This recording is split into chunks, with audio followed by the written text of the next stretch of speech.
अस्सलाम वालेकुम जी तमाम दोस्तों का उम्मीद करने कि तमाम दोस्त ठीक होवे। दोस्तों तुसीं देख रहे हो भट्टी एग्रो यूट्यूब चैनल। तो दोस्तों मैं तुहाडा मेज़बान उमर शहजाद दोस्तों तुहाडे वास्ते लैके आए जी लेज़र लैंड लेवलर जिहड़ा कि फार सेल वास्ते दस्तियाब है। सोचा तुहाडे नाल शेयर किया जाए। अगर किसी दोस्त भरा मेरे सज्जन जिमीदार किसी अगर ये लेज़र लेना होवे तो इनकी बड़ी मैकूल कीमत है। तो अगे चल के तुहाडे नाल इनकी कीमत भी शेयर करनी है। तो माशाअल्लाह काफ़ी बच्चा आया तो अच्छा कंडीशन दे विच ये लेज़र तुहानूं मिल सकता है। तो इहदे जनाब मुकम्मल इन्फॉर्मेशन तुहाडे नाल शेयर करने आ।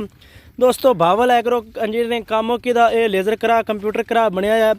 बाकी जनाब तुसी ए कंप्यूटर करा दी जनाब कंडीशन चेक कर सकते हो, बिल्कुल अच्छी कंडीशन दे विच मौजूद है। तो जिहड़ा इहदा रंग है वो जैनवन है। मॉडल ये मेरा दोस्तों 2018 है या फिर 19 है। तुसी 19 नूं रहण दिओ, तुसी 18 है दोस्तों जिहड़ा ना वो ज़हन च रखो कि 18 मॉडल है। बाकी ये जिहड़ा इहदा रंग है वो दोस्तों जैनवन है।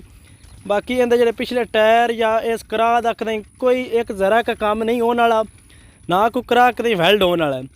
क्योंकि अक्सर करा जिहड़े ने उन्हां दे किन्हां दे एल टुट जांदे ने, किन्हां दे एल समझदे हो ना ए पिछे जिथे जैक दी पिन पई हुंदी है। इस तो इलावा दोस्तों इन्हूं कोई इहो जिहा प्रॉब्लम नहीं कि इहदा कोई एल टुट्टा होवे या दोबारा वैल्ड कीता होवे या फिर करा किसी जगह तो भी हो कदाई वैल्डिंग होया होवे। इहो जिहा भी करा विच इशू कोई नहीं।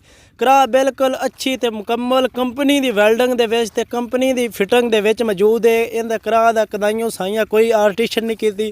करा नूं किसी किस्म दा इंज वैल्डिंग प्लांट या रंग वगैरह टच तक नहीं होया। ना कोई करा दी कद डिंगी है, ना कोई करा दा जनाब मेरी दंद भी करा दा चंगा है। तो टायर भी चंगे ने। तो ये जिहड़े लेज़र करा हुंदे ने ये इन्नी छेती जांदे ही नहीं। ये बंदे दे उमरां नाल हट जांदे ने। क्योंकि दंद घसना हुंदा तो दंद इंसान या दंद जिन्ने भी जिमीदार साडे भरा ने दंद वो नवां लवा लेंदे ने। होर इहदे च घसन वाली चीज़ कोई नहीं। महकमा ज़राअत की तरफों ये जिन्हां कोल मौजूद है उन्होंने मिलिया गया है दोस्तों। तो भावल एग्रो इंजीनियरिंग दा कामों की दा ये जनाब करा बनया है। तो बड़ा माशाअल्लाह इन्हां दे करा जिहड़े ने काफ़ी मजबूत ते काफ़ी अच्छे करा मैनू बड़े पसंद ने। भावल एग्रो इंजीनियरिंग वाले दे करा लेज़र खास तौर पर लेज़र करा तो माशाअल्लाह काफ़ी अच्छी कंडीशन दे विच ये मौजूद है। टॉप लिंकां बिल्कुल इहदियां ठीक ने भी कोई नहीं। कोई टॉप लिंक स्लिप है या फिर कोई चूड़ी छूड़ी का वाधा घाटा कोई नहीं। करा तो जिहड़ा है उहनूं तो ट्रैक्टर मगर पाओ उनका तो काम है क्लीयर, उनका तो किसी किस्म का काम होने वाला नहीं। बाकी यह आ गया जी इहदा कंट्रोल बॉक्स। तो ये कंट्रोल बॉक्स भी माशाअल्लाह मैनू बिल्कुल ठीक लगा है। ठीक लगने की वजह है क्योंकि ये कंट्रोल बॉक्स जनाब सादा है। सादे तो मुराद है भी इहदे ते एक power on of the button, एक करा अप डाउन करन दा बटन।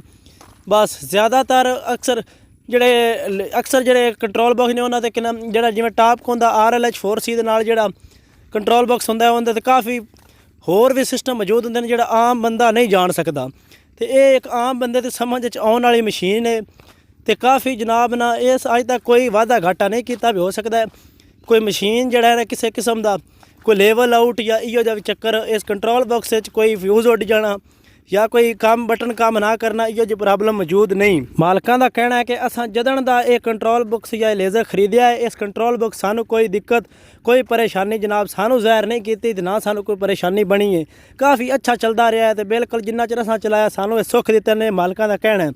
ए दोस्तों नाल इहदे रिसीवर है। तो रिसीवर माशाअल्लाह काफ़ी अच्छी बनावट दे विच ते अच्छी बाडी दे विच खूबसूरत लुकिंग दे विच मौजूद है। क्योंकि अक्सर लेज़रां दे नाल जिहड़े कंट्रोल बॉक्स हुंदे ने वो जनाब बिल्कुल जिहड़े ना हल्की बाडी दे विच ते हल्के हुंदे ने। ये काफ़ी अच्छी बाडी दे विच काफ़ी हैवी वेट भी रखदा है ये जनाब जिहड़ा रिसीवर है।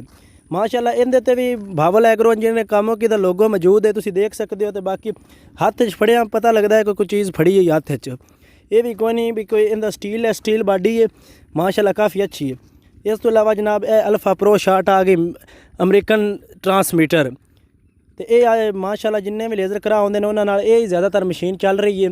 तो काफ़ी इस मशीन की एक्यूरेसी भी अच्छी है। तो माशाअल्लाह लोग जिमीदार इस मशीन को पसंद भी करते हैं। तो ये इस करा नाल ये मशीन तुहानूं दित्ती जावेगी। दोस्तों मशीनां भी तुसां वेख लियां ने, लेज़र करा भी वेख लिया, कंट्रोल बॉक्स के बारे भी दस दिता तो रिसीवर के बारे भी दस दिता है।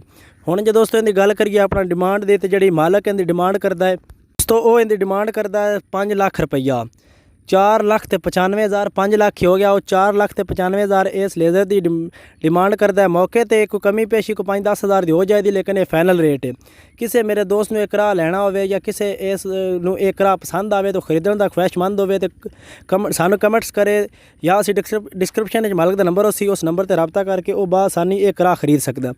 ठीक हो गया। और सानू दसना तो सानू लेज़र करा कैसा लगा। तो साडा वीडियो लाइक करो, चैनल सबसक्राइब करो, तो कमेंट्स भी रब्ता कर सकते हो। और डिस्क्रिप्शन में मालक का नंबर भी मौजूद हो। शुक्रिया, खुदा हाफिज़, टेक केयर, रब रखा।